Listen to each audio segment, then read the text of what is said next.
মেয়েদের উদ্দেশ্যে কিছু কথা। হে আমার স্নেহস্পদ মেয়েরা, তোমরা এখন যে ঘরে আরামের জিন্দেগি অতিবাহিত করছো এবং অদূর ভবিষ্যতে যে ঘরে তোমরা পা রাখতে যাচ্ছ, আমি উভয় ঘরের একটি পূর্ণ চিত্র তোমাদের সামনে উপস্থাপন করার চেষ্টা করছি। তোমাদের যদি সামান্যতম জ্ঞান বুদ্ধি থাকে, তাহলে সহজেই বুঝে যাবে তোমরা কোথায় আছো, কোথায় যাবে, আর তোমরা কি করছো এবং কাল তোমাদের করণীয় কি। এখন তোমরা কি কি পরিস্থিতির সম্মুখীন হচ্ছ এবং ভবিষ্যতে তোমরা কোন কোন অবস্থার সম্মুখীন হবে। এখন তো তোমরা পিতামাতার স্নেহ ছায়াতলে অবস্থান করছো, তাই কেউ তোমাদের মন্দ বলে না।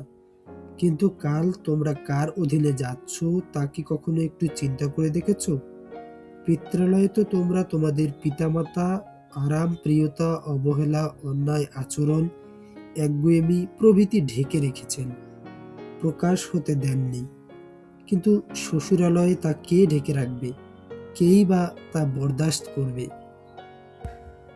হে মেয়েরা, তোমরা যদি তোমাদের জীবনকে আরামায়েশ ও অনাবিল শান্তিতে অতিবাহিত করতে চাও, তাহলে আমি তোমাদেরকে যেসব নসিহত করব তা তোমরা অক্ষরে অক্ষরে পালন করবে। প্রথমেই আমি তোমাদেরকে পিত্রালয়ে থাকার বিভিন্ন নিয়মাবলী ও পদ্ধতি বলবো।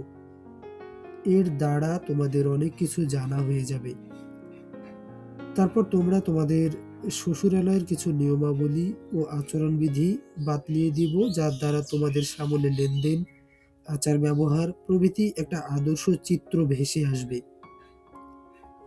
তোমরা এসব নিয়ম নীতি সম্পূর্ণরূপে বাস্তবায়ন করলে একদিকে যেমন তোমাদেরকে কেউ কষ্ট দেবার সুযোগ পাবে না, অন্যদিকে সকলেই তোমাদের আচার আচরণে সন্তুষ্ট হয়ে তোমাদের প্রশংসায় পঞ্চমুখ হয়ে উঠবে। ফলে তোমাদের পিতামাতা অত্যন্ত খুশি হবেন এবং এতে তাদের চোখ জুড়িয়ে যাবে। স্বামী তোমাদেরকে প্রাণ খুলে ভালোবাসবেন এবং নিকটাত্মীয়রা তোমাদের প্রতি অনুগ্রহশীল হবেন। এক কথায় সকলেই তোমাদের সুনজরে দেখবেন এবং তোমাদের প্রতি সুধারণা পোষণ করবেন। মোট কথা, প্রথমে তোমরা পিত্রালয়ে সুশৃঙ্খল জীবনযাপন করতে অভ্যস্ত হও, তাহলে শ্বশুরবাড়িতে পদার্পণ করেও তোমাদের পক্ষে অনুরূপ সুশৃঙ্খল ও আনন্দময় জীবনযাপন করা সম্ভবপর হবে। শ্বশুরালয়ে গমন করে সর্বপ্রথম তোমাদের করণীয় কাজ কি হবে, প্রথমে আমি তোমাদেরকে এরই দিক নির্দেশনা দিব। শ্বশুরালয়ে গমনের পর সর্বপ্রথম তোমাদের সুশৃঙ্খল ও সাজানো গোছানো ব্যবস্থাপনা, পরিষ্কার পরিচ্ছন্নতা, মেহমানদারি, ছোটদের প্রতি স্নেহ প্রদর্শন, শিল্পকর্ম প্রভৃতির পরীক্ষা নেওয়া হবে। যদি এ বিশেষ গুণটি তোমাদের অর্জিত না হয়, তাহলে বুঝতে হবে তোমাদের কোনো গুণই অর্জিত হয়নি। এখন তো তোমাদেরকে বলে দেবার ও শিখিয়ে দেবার লোক রয়েছে, কিন্তু মনে রেখো, অদূর ভবিষ্যতে শ্বশুরালয়ে তোমাদের অবস্থা সম্পর্কে জিজ্ঞাসা করার কোনো লোকই থাকবে না। তোমাদের বোঝা তোমাদেরই বহন করতে হবে। তোমরা পিত্রালয়ে আদর্শ মেয়ে হিসেবে গড়ে উঠতে না পারলে ভবিষ্যতে আদর্শ মহিলা হিসেবে গড়ে ওঠা তোমাদের জন্য অত্যন্ত সুদূর পরাহত হবে, আর গড়ে উঠলেও তা হবে অনেক কষ্ট মুসিবতের পর। অলসতা ও গাফিলতির তখন তোমাদের অভ্যাসে পরিণত হয়ে যাবে, ফলে তোমাদের অন্যদের দৃষ্টিতে তোমরা হেয় প্রতিপন্ন হবে। এমতাবস্থায় তো সম্মান ও সন্তুষ্টি অর্জন করার প্রশ্নই ওঠে না। হে মেয়েরা, আমি একথা ভালো করেই বুঝি। তোমরা একদিন ঠিক হয়ে যাবে। যা এখন তোমরা করতে পারো না তা একসময় পেরে উঠবে। বিভিন্ন দোষ ত্রুটি তোমাদের মধ্যে যোগ্যতা ও দক্ষতার সৃষ্টি করবে, কারণ দুনিয়ার নিয়মটাই এটাই। মুসিবতে আক্রান্ত হবার পর মানুষের হুঁশ আসে এবং তখন খুবই সাবধান হয়ে যায়। কিন্তু এভাবে যোগ্যতা ও দক্ষতা সৃষ্টি তো এমন এক সময় হবে, যে সময় তোমাদের মঙ্গল কামনা ও করার কেউ থাকবে না। আমার মন চায় তোমরা এখন থেকে নিজেদের মধ্যে বাহ্যিক ও আভ্যন্তরীণ সৌন্দর্য ও কর্মপটুতা সৃষ্টি করে নাও, তাহলে তোমরা তোমাদের ভবিষ্যতে নানাবিধ বিপদ আপদ থেকে মুক্ত থাকতে পারবে। তোমরা যদি এই কথা মনে করো যে সময় আসলে সবকিছুই পেয়ে যাব, তাহলে মারাত্মক ভুল করবে।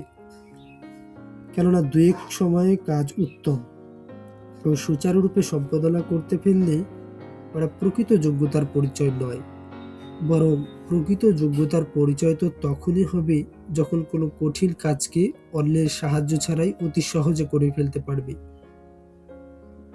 তখন তোমাদের ঘরে চাকরানি রাখার কোনো প্রয়োজন পড়বে না, বরং পুরুষ কিংবা বড়দের প্রতি মুখাপেক্ষী হওয়া লাগবে না।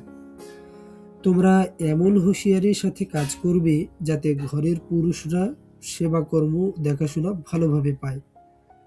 এমন যেন না হয় যে এক কাজ করতে গিয়ে হাজার কাজকে বিনষ্ট করবে। সব দিকেই খেয়াল রাখতে হবে, মাঝে মধ্যে বাইরের খবর নিতেও হবে। যদি তোমাদের মধ্যে এসব গুণ থাকে তাহলে তোমরা একটি বিশৃঙ্খল ও বিরাগ্ন সংসারকে সুশৃঙ্খল ও সুন্দর করতে সক্ষম হবে।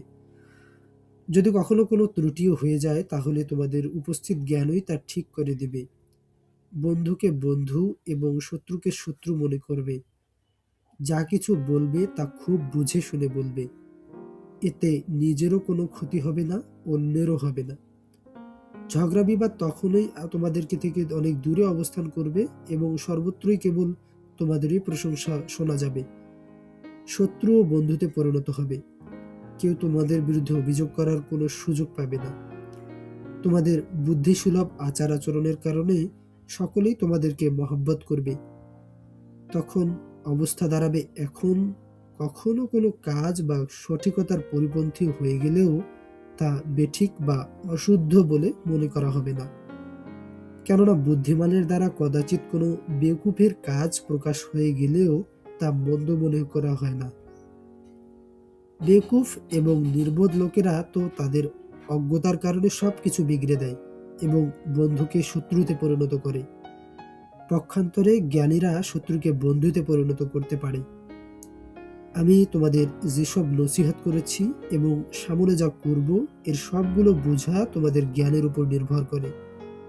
এ কথা ভালো করে বুঝে নাও যে দুনিয়া ও আখিরাতের যাবতীয় সৌন্দর্য জ্ঞানের দ্বারাই অর্জিত হতে পারে। আকল ও লজ্জা দুটি বড় সম্পদ। তার মধ্যে লজ্জা তো এমন এক মহাসম্পদ যা দ্বারা যাবতীয় দ্রষ্টুতি থেকে বাঁচা যায়।